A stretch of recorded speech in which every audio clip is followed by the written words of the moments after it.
नमस्कार दोस्तों, जय हिंद। मैं हूं Ajay Pardesi. Welcome to my channel cricket talk. तो चलिए शुरू करते हैं। एक ऐसा मैच देखने को मिला है कल जिसपे काफी सवाल खड़े हो रहे हैं और काफी चर्चा का विषय बन रहा है ये मैच। और मैच है बांग्लादेश वर्सेस वेस्ट इंडीज। एक ऐसा मैच जो सुपर ओवर में गया। सुपर ओवर में वेस्ट इंडीज ने मैच को जीता, लेकिन इस मैच की चर्चा इसलिए भी हो रही क्योंकि ये जो पिच तैयार करी गई थी, बांग्लादेश ने जिस तरह से पिच बनाई स्पिनरों की मदद के लिए बनाई थी, लेकिन इस तरह की पिच बनाना मुझे तो कुछ समझ में नहीं आया। और चर्चा का विषय पिच ही है, क्योंकि पिच नहीं है, इसको पिच नहीं बोल सकते आप। बिल्कुल पूरे तरीके से गड्ढे छोड़ दिए गए हैं। क्रैक कितने हैं पिच में, ना घास है ना ही पानी डाला गया है। पानी डाल रहे होंगे तो पिच थोड़ी बहुत ठीक हो जाएगी, लेकिन पूरी तरह से क्रैक बना के रखा है और इन क्रैक पे खेला है West Indies.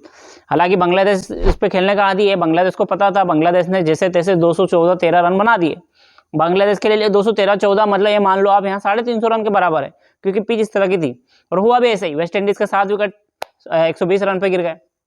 West Indies match को लगभग हार चुका है, लेकिन वहां से शाई होप ने बताया कि टेक्निक क्या होती है, भाई टेक्निकल बल्लेबाज कितना मजबूत होता है, आप किसी भी पिच पे खिला दो। उन्होंने साबित करके दिया कि भाई टेक्निक के आगे सब बेकार है। किसी भी पिच पे खिला दो, आप गड्ढे पे खिला दो, मैं वहां पे भी बल्लेबाजी और वहां पे भी रन बनाकर आपको दिखाऊंगा। शाई होप ने जिस तरह से बल्लेबाजी करी है इस पिच पे, उनकी जितनी तारीफ होगी वो कम होगी। उन्होंने एक ऐसी पारी खेली जो वेस्ट इंडीज को हमेशा याद रखनी चाहिए, क्योंकि एक ऐसा मैच जहां वेस्ट इंडीज लगभग हार चुका था, वहां से वो मैच को ले गए। हालांकि मैच सुपर ओवर में गया, लेकिन शाई होप ने जो बल्लेबाजी करी उनकी तारीफ होनी चाहिए कि इस पिच पे उन्होंने रन बनाए हैं, जहां पे कोई बल्लेबाज टिक नहीं रहा। स्पिनरों के लिए मदद है, बल्लेबाज को समझ नहीं आ रही कि बॉल किधर जाएगी, टप्पा खाने के बाद अंदर आएगी बाहर जाएगी, किसी को पता नहीं। स्पिनरों के लिए फुल मदद है।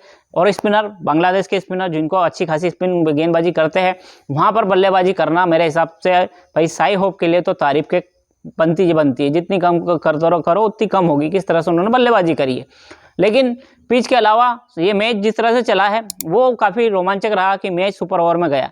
एक ऐसा मैच भाई आखिरी ओवर है, आखिरी ओवर में वेस्ट इंडीज़ के हाथ में मैच है, वेस्ट इंडीज़ मैच को जीत रहा है। लेकिन होता ऐसा है कि स्पिनरों की मदद पिच थी, बांग्लादेश के स्पिनर लगते हैं, आखिरी में कप्तान स्पिनर को लगाते हैं, और वहाँ पे भी ये मैच चला जाता सुपर ओवर में। और उसमें भी कहानी ये होती है कि भाई एक बॉल पे आपको 3 रन चाहिए और उस बॉल पे उड़ता है कैच, वो कैच होता है ड्रॉप, उसके बाद वेस्ट इंडीज 2 रन दौड़ता है और मैच चला जाता है सुपर ओवर में। सुपर ओवर में भी बांग्लादेश के हाथ में मैच आ गया था।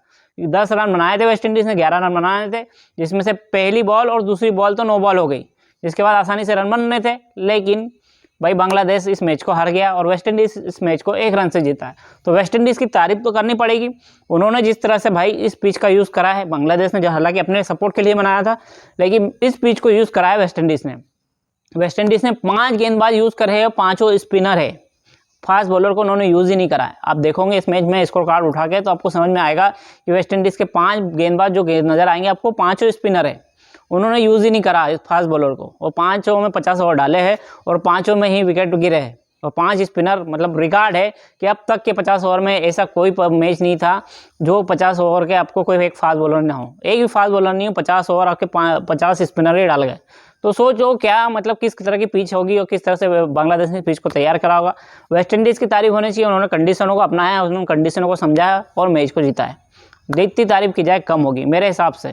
आपकी क्या राय है पिच के बारे में? आप क्या सोचते हैं ज़रूर कमेंट करना। क्या इस तरह की पिच बनानी चाहिए कि जो आपको रोमांचक और लो स्कोरिंग में देखने को मिले, या फिर इतने क्रैक नहीं छोड़ना चाहिए, बल्लेबाजों के लिए थोड़ी मदद छोड़नी चाहिए? आपकी क्या राय है कमेंट जरूर करना। मिलेंगे अगले वीडियो में। जय हिंद।